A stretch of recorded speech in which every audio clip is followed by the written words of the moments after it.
തദ്ദേശ തെരഞ്ഞെടുപ്പിലെ മികച്ച വിജയത്തിന് പിന്നാലെ UDF-ൽ മുന്നണി വിപുലീകരണ ചർച്ചകൾ സജീവം. കേരള കോൺഗ്രസ് മാണി വിഭാഗത്തെ തിരികെ എത്തിക്കാനാണ് UDF ലക്ഷ്യമിടുന്നത്. കോൺഗ്രസിന്റെയും ലീഗിന്റെയും നീക്കത്തിൽ ജോസഫ് വിഭാഗത്തിന് അതൃപ്തിയുണ്ട്. മാണി ഗ്രൂപ്പ് വരുന്നത് മുന്നണിയെ കളങ്കപ്പെടുത്തുമെന്ന് PJ ജോസഫ് മീഡിയ വണ്ണിനോട് തുറന്നടിച്ചു. Media one exclusive.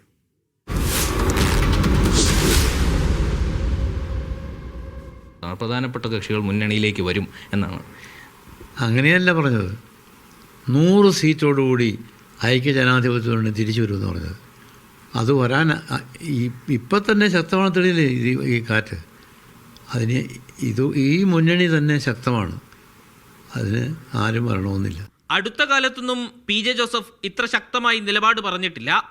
തിരഞ്ഞെടുപ്പ് വിജയത്തിന്റെ ആത്മവിശ്വാസത്തിലാണ് മാണി വിഭാഗത്തെ മുന്നണിയിലെടുക്കാനുള്ള എല്ലാ നീക്കങ്ങളെയും PJ ഒറ്റവാക്കിൽ തള്ളിയത്.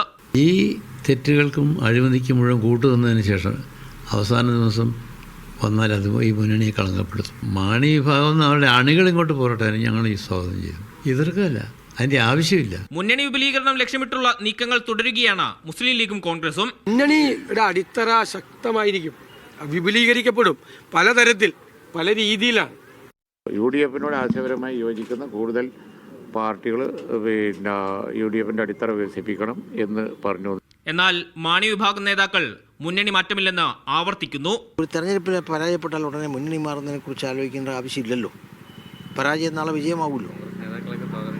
ചെയ്യട്ടെ, അതാണ് PJ ജോസഫ് സാറ് കാണേണ്ടത്.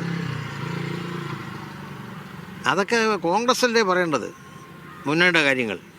PJ ജോസഫിന്റെ എതിർപ്പ് അവഗണിച്ച് മാണി വിഭാഗത്തെ മുന്നണിയിലെത്തിക്കാൻ ശ്രമിച്ചാൽ UDF-ൽ പ്രതിസന്ധി ഉണ്ടാകും.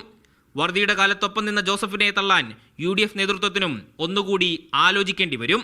Media one, Idukki.